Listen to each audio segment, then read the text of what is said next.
everyone, Monicabodirsky here, artist and author of A Few Things, Oracle Cards, Tarot Decks, and the Lenormand deck you see in front of you, the Shadowland Lenormand. Oh, well, Happy New Year. Excuse me if I'm a little out of breath. I did an annual, I don't know what you would call it, a walkabout. It's a Scandinavian method of connecting with ancestors and looking for signs for the things that you'd like to accomplish or achieve for the upcoming year. So, here we are with the third part of this Grand Tableau and how to read Lenormand cards.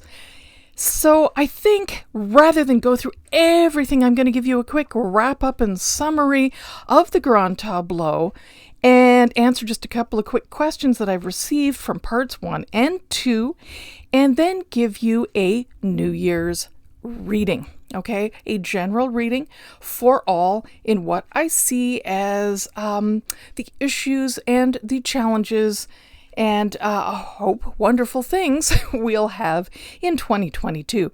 So here we go. You may recall that I talked about the corner cards as being cornerstones. There is a relationship, heart, which is love, of course, and you can see this one's been beaten up just a teensy bit. The moon, which is about your career and your work reputation, what you've worked towards, achieved status in your job or career, and the brooms card, which is about clearing things out. So, you know, if you were just to read those 4 cards, and after looking at the Seeker card, you probably already have a good idea that this spread is both about romantic relationships and work, with clearing out that could imply wanting to quit or clear out the issues in your job. Some kind of clearing out is taking place here. And the 4 bottom cards, which are again not in sight, but I will lift those up so you can see, are the bottom line. So kind of in a shorthand, though I don't suggest that's just how you read. Obviously, take your time. You can start with the cornerstones and you can move up the bottom line. If I can do this with one hand while holding a microphone, I think I can. You might read the bottom line. Remember, Lenormand is very much about building sentences and narratives, so don't get too hung up on memorizing meanings, because what happens then is you get these very distinct things that you have no idea how to connect.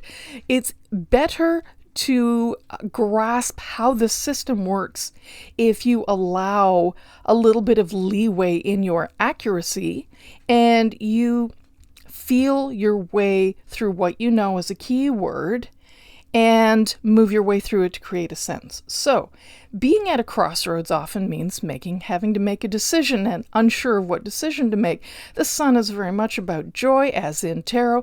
Those mice, gosh darn, if you can't tell, they're chewing up your apples. That is sort of, those little sneaks come and steal things from you, sometimes bit by bit, and you don't even notice. And the child, well, precious as children are, it can refer to an actual child, but also about innocence, naivete, and with my particular illustration, taking that higher perspective of innocence and, I suppose, implied optimism. So reading all that together, along with relationship and work, you can see that though you have to make a decision, you can do so joyously and think of the things that make you happy. Perhaps think of the things that you wish to eliminate that are kind of eating away at your overall optimism and outlook on life, so that, well, you can return to that place of innocence in which you haven't got your mind made up before you do something. Keep an open mind, basically, okay? So that is kind of advice and summarizing the issues of this particular spread, okay? Now, I mentioned reading lines vertically, horizontally. You can get into the nitty-gritty of whether you want to read them bottom to top or top to bottom. I tend to read them top to bottom, but there are so many methods out there. I am certainly not going to tell you mine is better. It is just the one I know and I have experience with, and so far it's worked out fairly well for me, but that doesn't mean it's going to for you. You can experiment. And as far as reading left to right, well, that's kind of how I read, left to right. But again, if you feel compelled to read right to left, you might get a whole different take on things. Things to the left of the Seeker card, in this case it was the Woman card, well, that is to me in the past. Things to the right are in the future. Now, what's interesting about cards above, for me, they're your conscious mind, and below your subconscious, okay? That kind of is telling you that you are likely aware of those top issues and maybe not as aware of these cards down here. And that is interesting because when you're reading horizontal lines, you are kind of going from past into the future, yes? But all of that line below is something you may not be aware of, or you might not understand that those past events are going to lead potentially to these future events, and to consider that. Also, reading vertically in the past and then vertically into the future. Remember, I mentioned the cards closest to the Seeker have the highest impact and the ones further away the least. In this case, because they are further into the future. Reading in a linear manner of what is likely to occur given your current circumstances is how you're reading. Okay?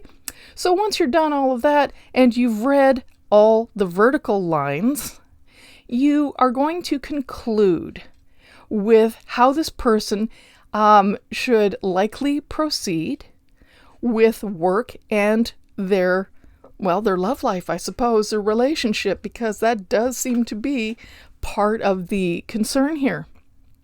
Okay, so there you have it. Now, what I want to, and please ask questions if I left something out, because, you can get into the minutiae and you can just take forever.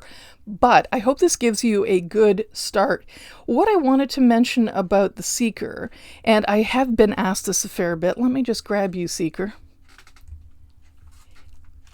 And not you, Stork. Is what if the Seeker lands in the bottom right corner?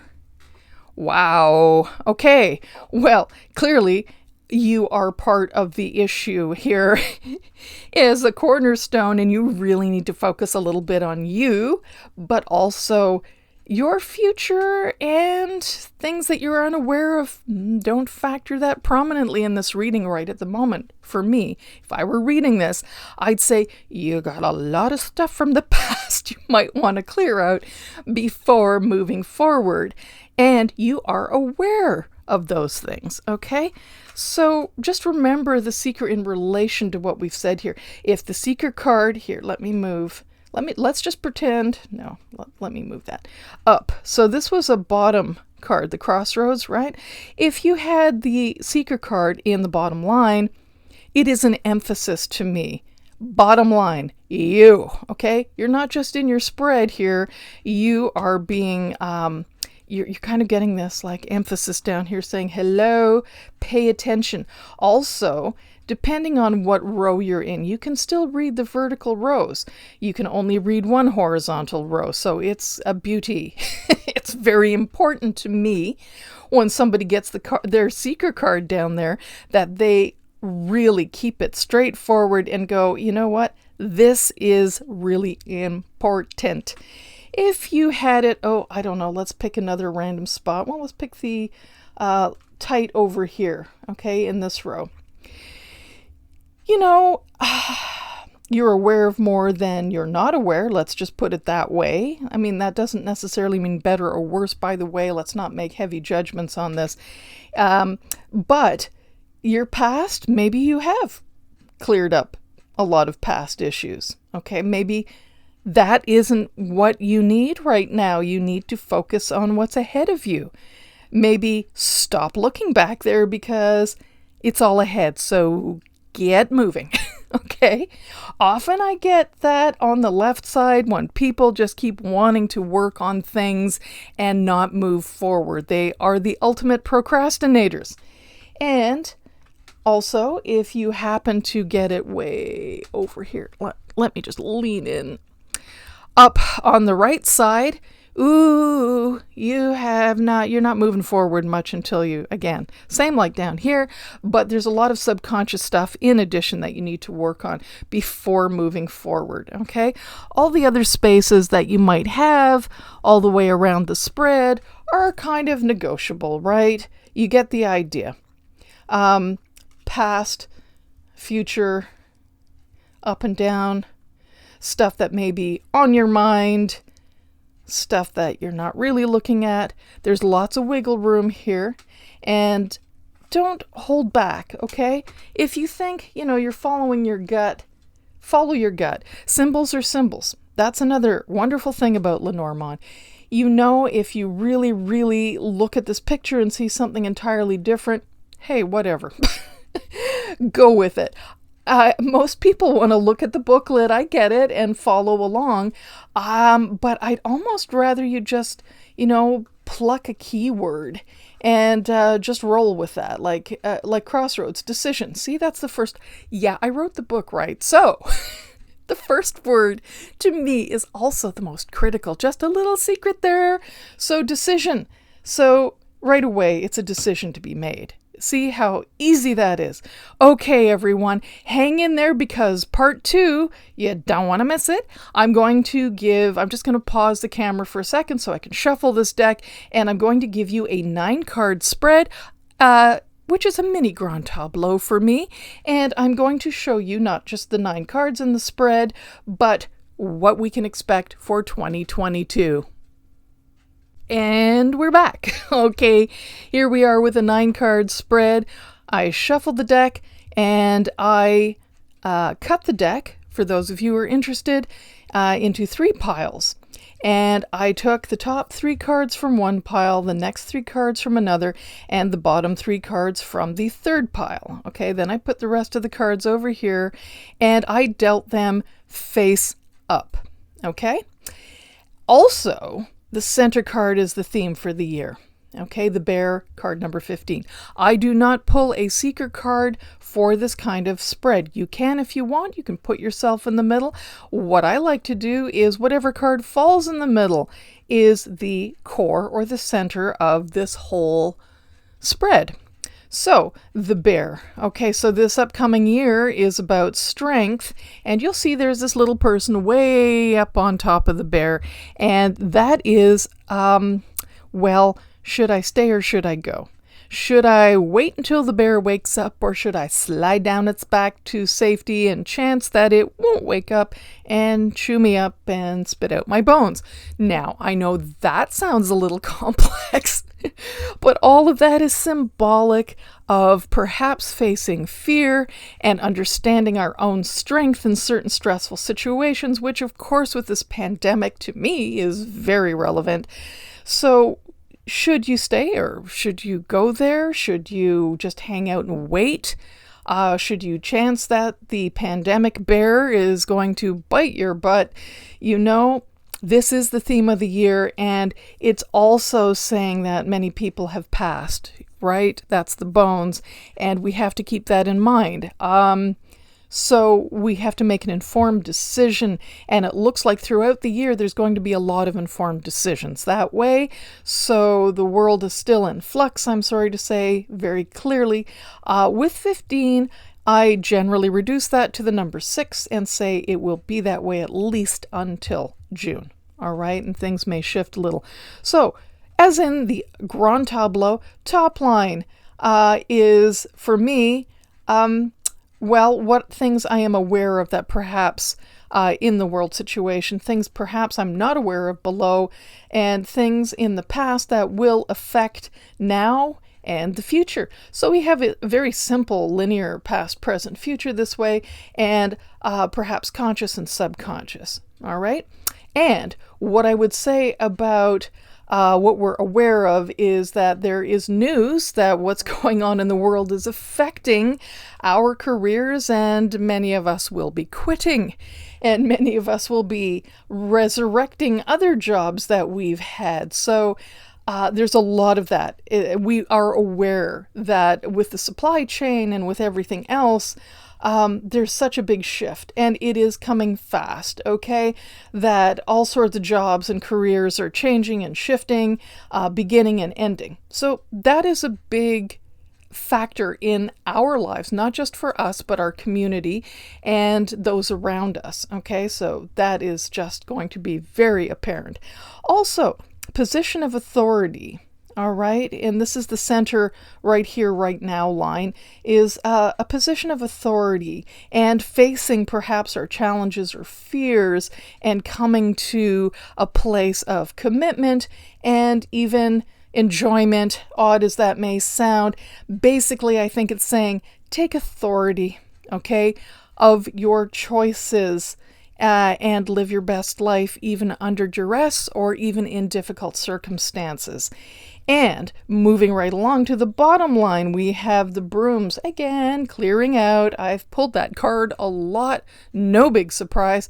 Also, today is the dark moon. It's a wonderful time for reflection, by the way, and thinking things through.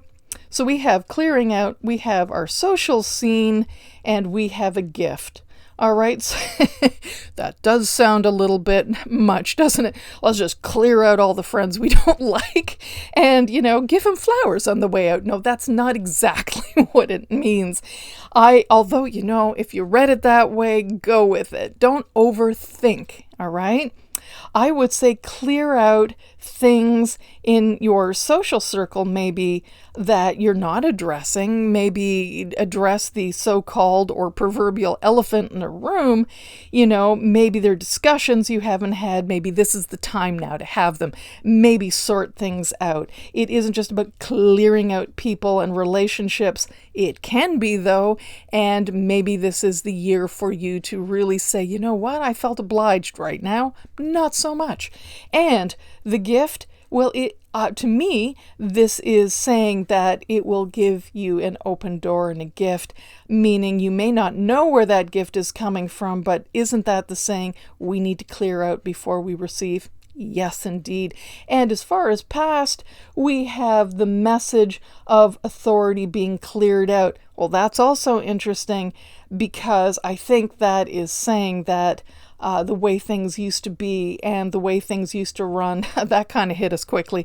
I always take the rider as kind of a speedy message. And the authority being cleared out, well, we're kind of don't have control of the situation, really. Okay, that's how I would read that. And the present with our careers and strength and maybe taking a chance, feeling that out with our socializing. Interesting that it's both about our careers and socializing. Maybe as we're no longer in workplaces, we have to up the ante for socializing. Maybe we need to think about that and stay on top of it, okay? Because you know how easy it is to get zoomed right to sleep, okay? And not actually see anyone. And the future, the coffin, the ring, and the bouquet, I would say very much about an end to certain relationships and again, opening the door to new ones. So looks like a year of big change. Doesn't look like a year of anything horribly frightening to me. In the upcoming, the end to relationships and a gift of others seems to me inevitable in our current circumstances. So many people are physically moving, not just changing jobs, careers, relationships, and locations. It's a lot of movement. So I wouldn't be too horrified by the thought of ending and relationships because bouquet is kind of a nice place to leave off. Okay, everybody, Magic 9 card spread. You want to try it for yourself? Give it a shot. If you have a specific question, you can always ask that of your 9 card square. It is usually very concise and accurate for me. So have yourselves a wonderful beginning to the new year. Happy dark moon, and I will see you next week for another video. Don't forget to comment, subscribe, like, you know the drill. Okay, everyone, talk to you soon. Bye-bye.